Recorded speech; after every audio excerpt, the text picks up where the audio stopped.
علی اللہ کی مقبولیت کا واقعہ بیان کیا جاتا ہے کہ بصرہ کے ایک سردار ہمیشہ اداس اور غمگین رہتا تھا کہ کسی نے اس سے دریافت کیا کہ آخر اس پریشانی کا سبب کیا ہے۔ اس پر سردار نے جواب دیا کہ بات کہنے کی نہیں پر کہی جاتی ہے کہ مجھ سے ایک ولی اللہ کی خدمت میں کچھ بے ادبی ہو گئی تھی، اس لیے ڈرتا ہوں کہ قیامت کو اس کے مواخذے میں گرفتار نہ ہو جاؤں۔ واقعہ یہ پیش آیا، میں ایک مرتبہ زیارت بیت اللہ کو چلا اور سب دوست اور عزیز و اقارب رخصت کرنے آئے۔ حسب دستور کچھ دور چل کر میں نے سب کو لوٹا دیا، مگر ایک شخص زید جو میرے خواص میں تھا واپس نہ ہوا اور اس نے میرا پیچھا نہ چھوڑا۔ مجبور ہو کر میں نے اس کو جھڑک دیا کہ بیت اللہ کو جانا بھی کوئی آسان سمجھا ہے؟ جو میرے پیچھے پیچھے چلے آ رہے ہو، میرے پیچھے پیچھے نہ آؤ اور میرے ساتھ نہ چلو، اور جس راستے سے تیرا جی چاہے چلا جا۔ کہنے لگا، اے آقا، کیا خدا اس پر قادر نہیں کہ تم کو زیادہ راہ جلد پہنچا دے اور مجھ کو بے یار و مددگار چھوڑ دے؟ یہ کہہ کر اس نے اپنی راہ لی اور میں اپنے راستے سے چلتا بنا۔ راستے بھر کہیں وہ مجھ کو نظر نہ آیا، واللہ عالم کہاں پوشیدہ ہو گیا۔ جب خدا کے فضل سے مناسک حج سے فارغ ہو کر میں مدینہ طیبہ کو چلا تو کیا دیکھتا ہوں کہ زید آ گیا اور سلام کہہ کر میرے پاس بیٹھ گیا۔ میں نے حیرت سے پوچھا کہ حج کر آیا؟ کہا ہاں۔ پھر میں نے تنزن کہا، حج کی سند بھی ملی؟ تو کہنے لگا، کیسی سند؟ وہ کس کام آتی ہے؟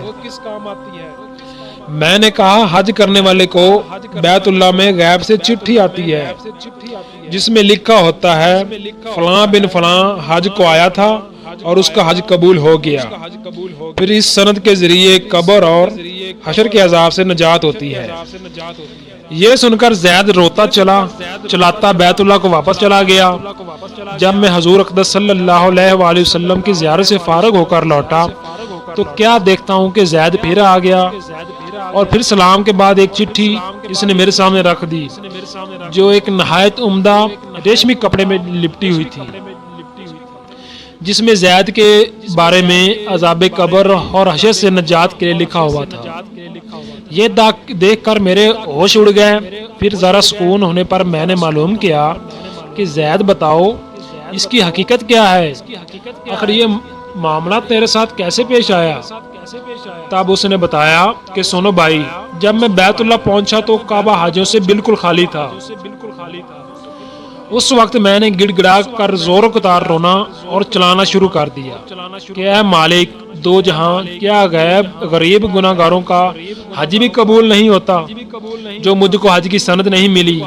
کیا غریبوں کا کعبہ اور صاحب کعبہ اور ہے جو وہاں سے جا کر سند لاؤں؟ مجھ کو قسم ہے تیری عزت و جلال کی، جب تک چٹھی نہیں پاؤں گا کعبہ سے باہر نہیں جاؤں گا۔ اور روتے روتے یہی اچانک غیب سے آواز آئی کہ اے زید، نجات کی چٹھی لے اور جا اپنی راہ لے۔ پھر یہ چٹھی میرے ہاتھ میں آ گئی، اس کو لے کر میں چلا آیا۔ یہ سن کر میری حیرت کی انتہا نہ رہی کہ اللہ اکبر، اس شخص کا یہ اعلیٰ مرتبہ ہے جس سے میں آج تک واقف نہ تھا۔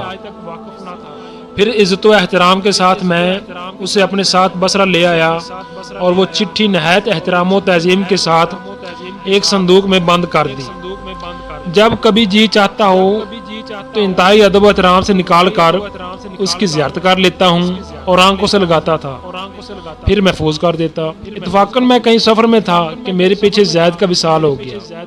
جب میں واپس آیا تو اس خبر سے میرے رنج و قلق کی انتہا نہ رہی کہ افسوس میں ایسے ولی اللہ کی تدفین میں شامل نہ ہو سکا۔ پھر اچانک مجھے وہ چٹھی یاد آئی جو میرے صندوق میں محفوظ تھی۔ اب تو میں اور بھی بے تاب ہو گیا اور اپنے اوپر افسوس کرنے لگا کہ سفر کو جاتے وقت میں نے وہ چٹھی زید کو کیوں نہیں دی۔ پھر اپنا مہر شدہ صندوق منگا کر دیکھا تو اسی طرح با مہر تھا۔ جب میں نے صندوق کھولا تو اس میں چٹھی نہ پائی۔ اب تو میرے غم و عالم کا کچھ ٹھکانہ نہ رہا۔ اور ایک حشر کا عالم برپا ہو گیا۔ زاروں کی طرح رونے لگا اور روتے روتے سو گیا۔ کیا دیکھتا ہوں کہ طرح طرح کی سجی ہوئی جنت میں زید سر پر ایک تاج رکھے ہوئے، رزق و برق لباس میں، زرق و برق لباس میں تخت جوہر پر جلوہ افروز ہے اور اس کے چاروں طرف حوروں کے جمگٹھے ہیں۔ میں نے قریب جا کر سلام کیا تو اس نے کہا، اے آقا اس قدر پریشان کیوں ہو؟ میں نے کہا مجھے یاد نہیں، وہ چٹھی تو نے مجھے دی تھی۔ کہنے لگا وہ تو یہ ہے اور اسی کی بدولت یہ دولت و حشمت مجھ کو حاصل ہوئی۔ اب آپ کچھ تردید نہ کیجئے، میں اپنی من مانی مراد کو پہنچ گیا۔ حاصل جو اللہ کا ہو جاتا ہے اللہ تعالیٰ اس کی سب مرادیں پوری کر دیتا ہے۔ دعا ہے اللہ تعالیٰ ہم سب کو بھی اس واقعے سے سبق حاصل کر کے اس پر عمل کرنے کی توفیق عطا فرمائے۔ آمین۔